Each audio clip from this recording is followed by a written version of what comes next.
name is Abraham Wesley. I come from a small town called Camilla, Georgia, raised by a single mother of 3 kids, 2 boys, 1 girl. I grew up in a town where I didn't know what being gay was. I didn't even know what homosexual was. I never heard the word before anything. And if there was anybody that was gay, you never knew. I just always knew that I was different. I knew that there was something that was so much different about me that stood out from everybody else, but I actually still thought that I was normal. I thought that I was normal like everybody else. I knew that I was supposed to date girls. I knew I was supposed to have sex with girls, but I thought it was okay that I had attraction for certain guys until, I met this guy who was a mentor of mine, and then he tried to pretty much seduce me. And that betrayed me. Like I felt really bad. I felt nasty. I felt disgusting. I literally have scrubbed almost flesh from my body because I felt bad. I come from a family where being gay, period, was something that was not accepted. It wasn't tolerated and things like that. But as I grew up to talk to my family, they were all pretty much like, oh, we already knew. I remember back in daycare and everything, I always wanted to be the mom. I always, wanted to wear the dress, that dress up time. I always wanted to wear the heels. I always wanted to be in control. So I can remember things like that. And so growing up in a home where being gay wasn't accepted was really difficult. I had to literally try to hide who I was just to get by. The good thing is that he never actually was successful with what he was doing. It was something that he just tried to do. And, I was able to overcome that. And so I left when I graduated from high school. My mother passed in 2001. And I was so messed up about it. I went and I signed up for the United States Marine Corps, and I left. And while stationed in Quantico, Virginia, I went out and I started meeting people, and they took me to these clubs, and it's like I'm meeting people who are just like me, and a whole new life of mine was just open up. But the crazy thing is I still never took the time to experience that part of me. I still never took the time to act on any of that. I went through the Marine Corps. It was almost an experience with a guy. We were wrestling around, and things started arising while we were wrestling, and it was like, oh my. So we stopped, and I just kind of, I got afraid and I stopped, but it made me feel so good. But I suppressed and I kept moving forward.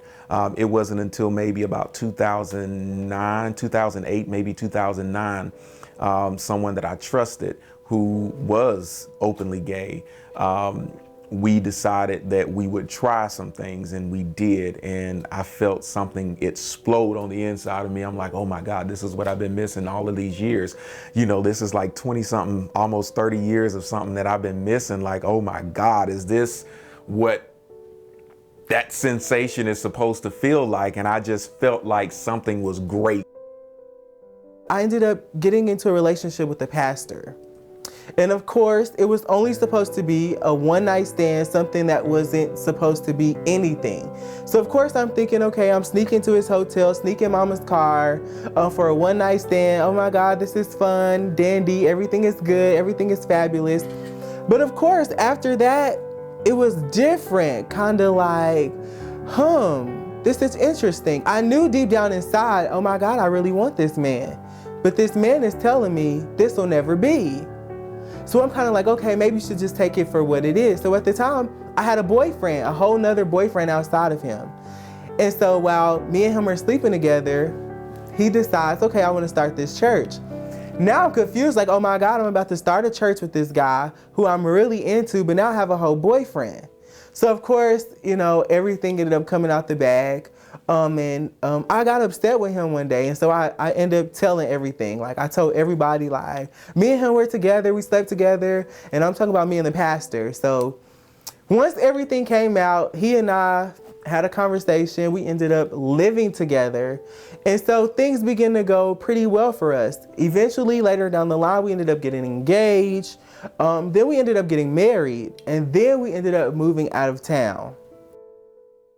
On the last day of school for Dougherty County School System, my phone was ringing off the hook. I mean, it was ringing off the hook. People texting me, they're calling me, they're leaving me messages. And so I answered, and everybody's like, oh my God, why are you on the news? And I'm like, what are you talking about? It was like, you need to go look at the news. And I'm like, okay, can somebody please tell me what's going on? No one could tell me. They was just saying, you need to go and look at the news. So I go online and I pull the news up. I'm the headline of the news. Local teacher fired for sexting. I'm like, what? And so now I'm beginning to go back and look at myself, and I'm like, oh my God, I'm trying to recap my thoughts, recap my activity, recap everything that I've been doing over the last few months, because in my mind and everything in me, I know I wasn't there. But when you're sitting there looking at a report of you, and you're standing in front of a camera and you're talking, and it seems as if you're actually admitting to whatever the allegations is that they are, you know, basically putting on you, it makes you start thinking. So I'm thinking back, and I'm like, oh my God, what was I doing in February? Like, I wasn't even in Albany in February. Like, I was in Atlanta. Like, what's going on? Well, I'm like, all right, it was horrible. My whole world began to sink, because I love kids, and it's like for someone to try to accuse me of trying to basically molest one of my students on a basketball team. It really did something to me, and I felt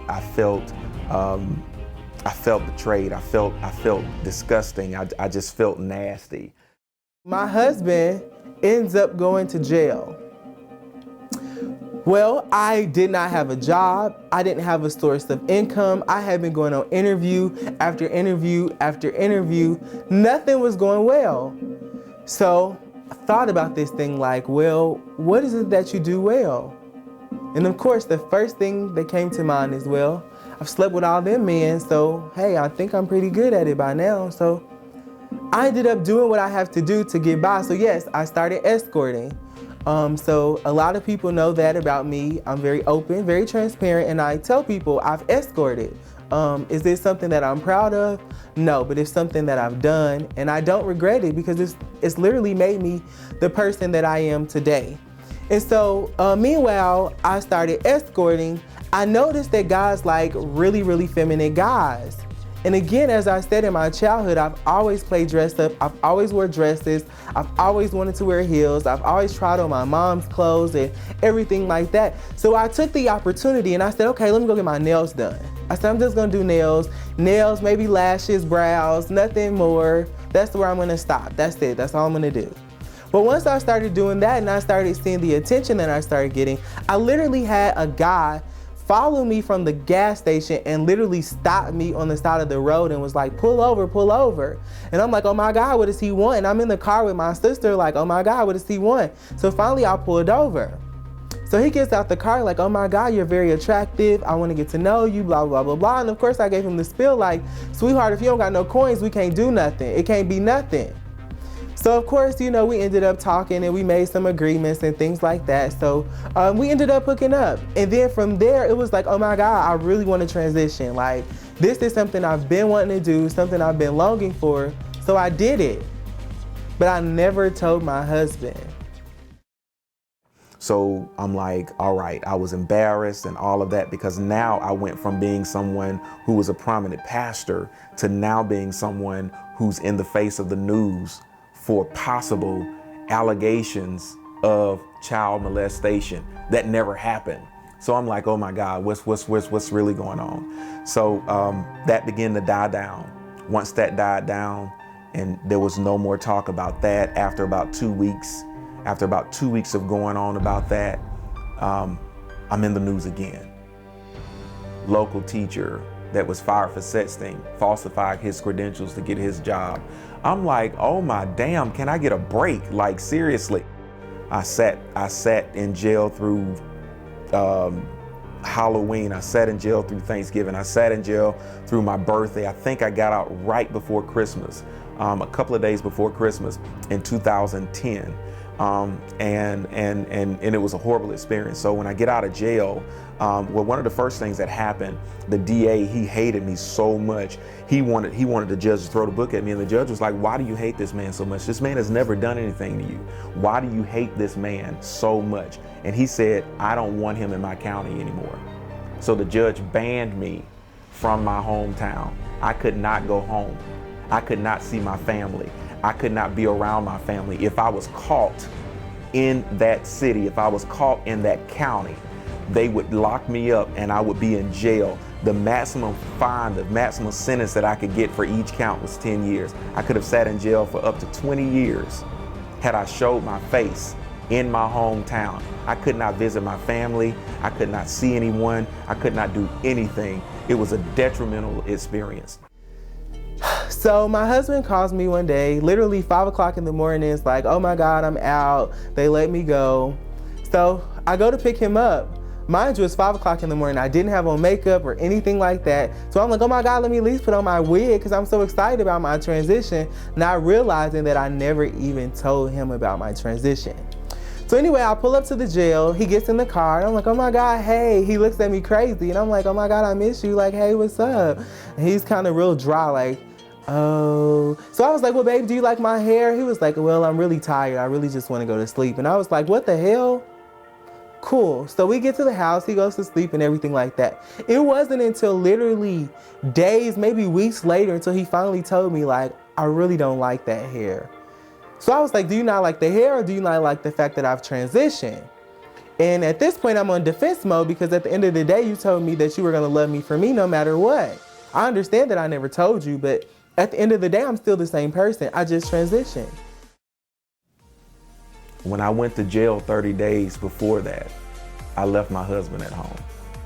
I talked to this person every single day, sometimes 3 and 4 times a day. And they never told me I'm transitioning. When I got picked up from DeKalb County Jail at 5 o'clock in the morning, an unknown person picked me up, someone that I did not know, someone that I'm meeting for the first time, that I've been legally married to for 2 years, picks me up and says, how do you like my hair? My response, it's too early in the morning, I just want to go to sleep. I felt betrayed. I was embarrassed. I didn't go anywhere with her for 2 weeks because I didn't want to deal with it. Something transpired with my wife and her mother where they got into it about this whole situation, and I saw how much that it was important to her. I saw how much it hurt her. I saw how emotional it made her feel. So I said, who am I to tell someone that they cannot be happy about who they are when I could just accept them for who they are?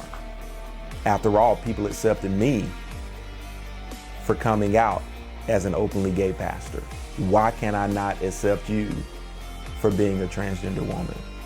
So then I began to work with her and I began to help groom her. And it's like, okay, I don't like that hair. And she said, would you like to go hair shopping with me? And I said, oh, absolutely, I'll go. And so then I began to go hair shopping with her. I began to go clothes shopping with her. I began to go shoe shopping with her. And all of these things because there was a whole lot of work that we had to do. My thing is I made those vows to death do us part, for better or for worse. And I took those vows very seriously. And so we made it through those points. We made it through a lot of things. We made it through a lot of the cheating. We made it through a lot of the lying. We made it through a lot of the conniving and the setting up and all of those things to the point to where we are today. And from there, it has been absolutely amazing. Then, everything is good. The transition, everything is great. Finally, my mom ends up seeing it on Facebook. She sees my transition. So she ends up calling me. I missed her phone call. She left me a voicemail. So I ended up listening to the voicemail and everything like that. And she basically was like, I don't want nobody seeing you like that. And you look like a damn shaggy dog with that wig on. And she started going in. I don't want nobody from my church to see you. I don't want nobody from my job to see you. And so finally I'm like, what the hell? Like, I'm grown. I live in a whole nother state. Like, I can do what the hell I want to do because I'm grown. And so we ended up having a huge falling out, and we ended up not talking for about 2 weeks. And my husband ended up, kind of being the mediator. And it all boiled down to the fact that she felt like I could have come to tell her before I put it on Facebook. But my thing was, even when I came out as gay, like the first thing you said is, why do you have to be my son? So now that I'm wanting to become a trans woman, how do I go to my mom who said, why do you have to be my son, and explain, well, Mom, now I'm deciding that I want to transition and to be a trans woman? At this point, we have a house full of people. I mean, when I say a house full of people, we literally have everybody in the house. Everybody from friends to close people. We have everybody living in the house. And now, basically, we're all doing the same thing. We're all escorting. We're all doing a little of this. We're all doing a little of that. So when I say the money was amazing, we didn't want for nothing. We didn't need for nothing. We didn't lack anything. The money was literally there. The church had maybe 7, 8, 9 people, and literally all the bills were getting paid because we had the money. The money was good. Like, literally, money was there. Money was not an option to us. We can see somebody that says, I need, and we'll be like, okay, here you go. Here's the money. Here you need your light bill paid, here's the money. Oh, you need this done, here's the money. Because we had it like that. We have come together to build what we call the alternative family. The alternative family to us is that we've taken a lot of people from different walks of life, whether they have prostituted like we have, whether they have stolen like we have, whether they have schemed like we have, whether they've been to jail like we have, whether they've done all of these things like we have or may not have.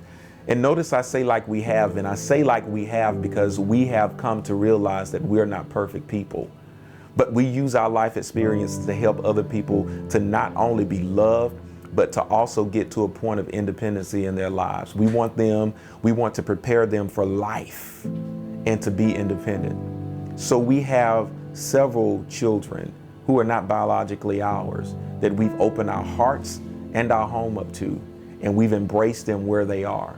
And we're trying to give them that unconditional love that they may have never gotten outside of here, because we know what it's like to be put out. We know what it's like to be rejected. We know what it's like to be put down. And so we want to bring a different light to them.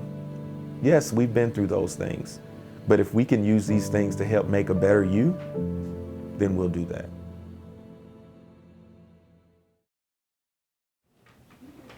Hello everyone, my name is Prince and I'm originally from Ocala, Florida. I've recently just came up here to Atlanta about a month and a half ago. I'm here today to let y'all, in on my life story and what's been going on with me from the beginning to the end. Recently, I've been going through some things that most people probably wouldn't understand. Recently, about 2 months ago, I was diagnosed with HIV. And how I found out was in a weird way. I was dating this person for 4.5 years, 4 years at the most, but 4.5. And they weren't really honest with me. It really broke my heart. How I found out about it was through a telephone call with them telling me that they were leaving me and that they weren't, going to be around anymore. I get home and basically all of my things are gone. My account is cleared, everything, So it's been like a roller coaster ride for me, because it's been something that I have been in denial with. I haven't really accepted it, but being here with the Wesleys, I've come around to learning how to accept it. It's still a hard situation to deal with.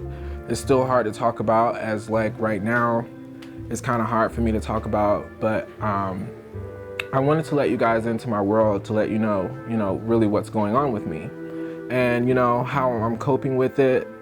And I just,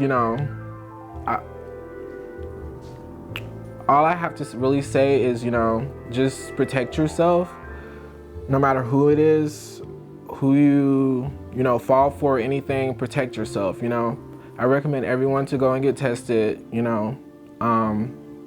because it's a serious matter, you want to live, you want to be healthy, you want to do all of these things. It's really hard for me to talk about this, but I want to talk about it because I want to help someone else out there that is probably going through the same thing that I'm going through right now at this moment. But day by day, it's been really hard to deal with it. I wake up some days, I wish that I'd never even woken. And I see the sun come up and I'm like, God, why am I still here? Like, what is my purpose? Like, I'm already, going through it and I'm walking around with this. So it's like, what else do you want from me? Like, I've already feel like I failed you because I'm basically living this life. But since I've been here with the Wesleys, they have really shown me nothing but love. Abraham is one of the best people I've met. He's the best father that I've had, more than the father that birthed me. And I truly, truly thank him for everything he's done for me. I came here with nothing, like literally nothing. I probably had 3 pair of pants, some underwear, and like 2 pair of socks.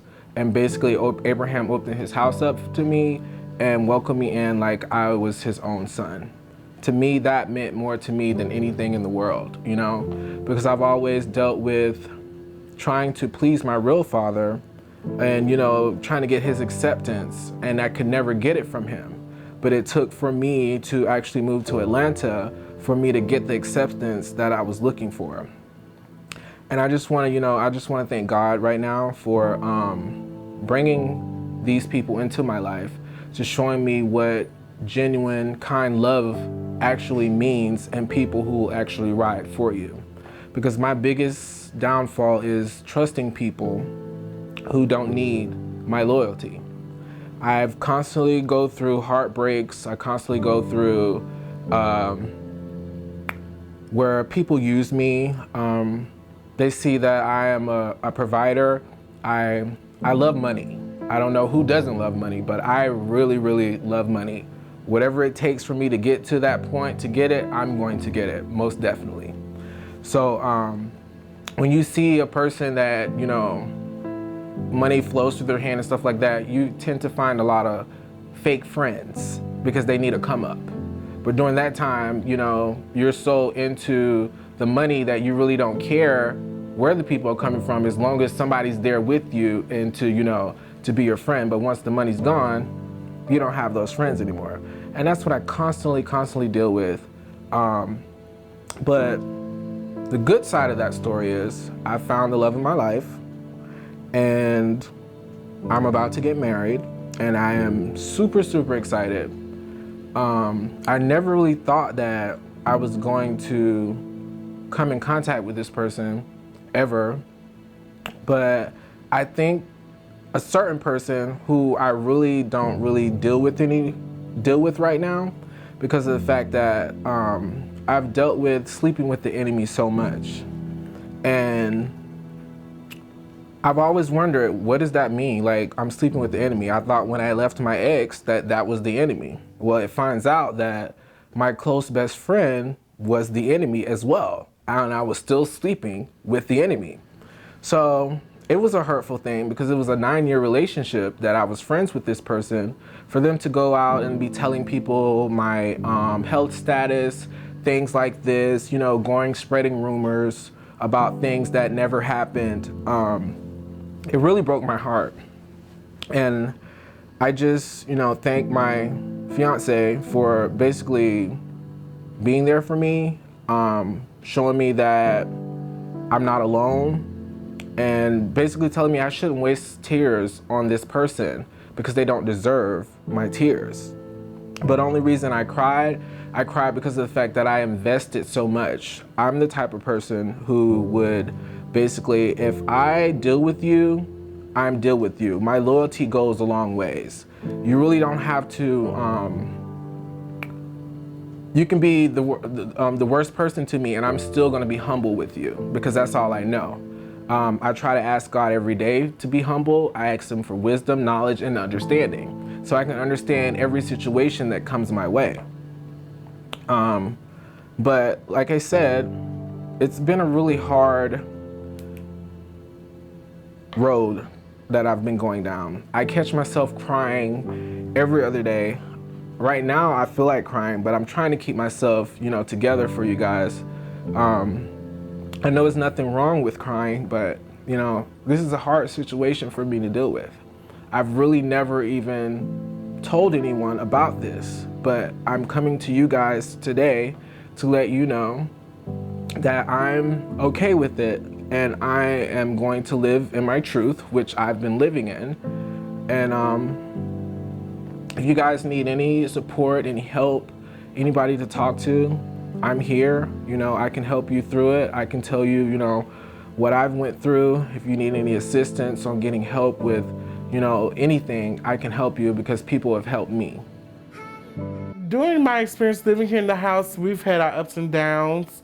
We've cussed each other out. We've called each other bitches and whores and stuff like that. But at the end of the day, we came back together. But last night, honey, last night, one of my ex-friends, honey, just had to get the popo involved, honey. I was going to say it when I got on set. Yes, honey, she called the police and, she was missing one eyeball. And all that, honey. I'm not going to call no names, but she called the police and she basically just told on herself, they just booted her right on out the door. She got 24 hours to vacate the premises, and all that. So, we've had our ups and downs, money problems, or whatever. But, I think this is making her stronger, a much wiser, better person and stuff like that. But, that's really all I just had to say, You're tuned in to BET, Mariah Wesley. Thank you. Now cut it, honey, cut it off. I have a couple questions. Oh, Lord, I knew he was going to start. All right, I have a couple questions. Mm-hmm. Now, when I ask you the question, repeat the question and answer it, okay? Come on with the question, honey. How was life before Atlanta? Oh, life was, oh, Lord, here we go. How was life before Atlanta, honey? Well, it was everything, honey. I was popping them checks, running them bank cards, honey, running it up, honey. And so, you don't get that one time when that police get ready to hit your ass up. And you sit behind them bars and you thinking like, damn, I done fucked up. But they didn't catch me. It was the bitch that used my name and thought she was gonna get away with it. They had me sitting in jail for 4 months, but I got away. Next.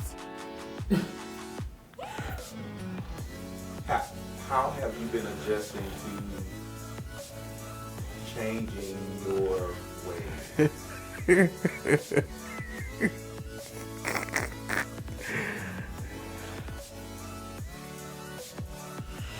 Oh, girl, this Butch Queen over here, honey, I don't know what she talking about.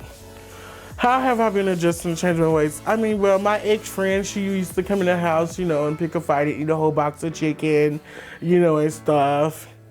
So, and pick fights, get mad, when I go to hotels to have my client and she begged for $5 or $10 and I wouldn't give it to her.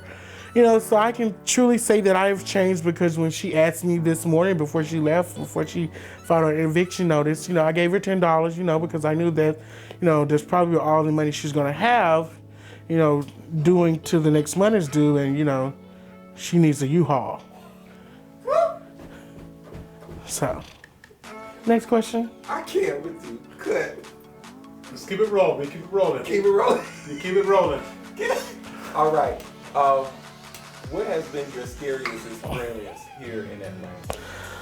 What has been my scariest experience? Oh, honey, that night I was with that white man and we was in that 2017 Mercedes-Benz, honey. And the police, well, I was escorting, honey. He had paid me down. He paid me $1,500. I'm not gonna lie.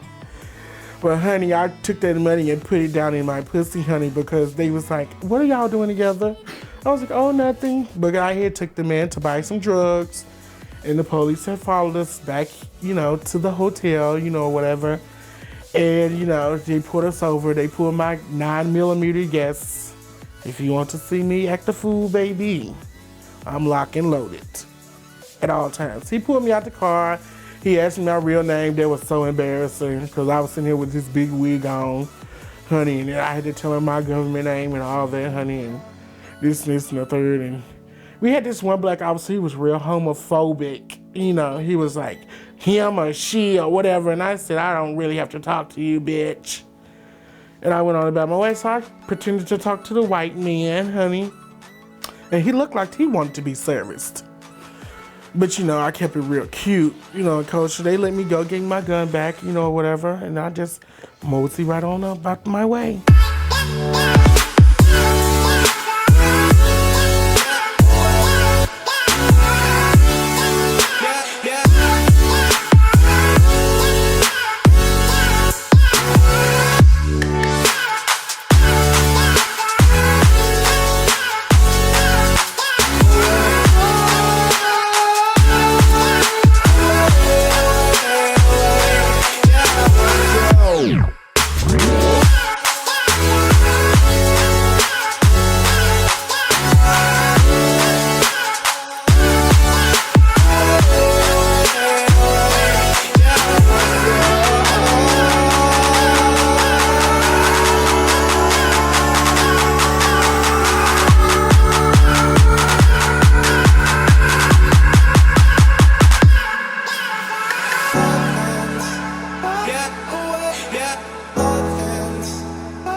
Yeah.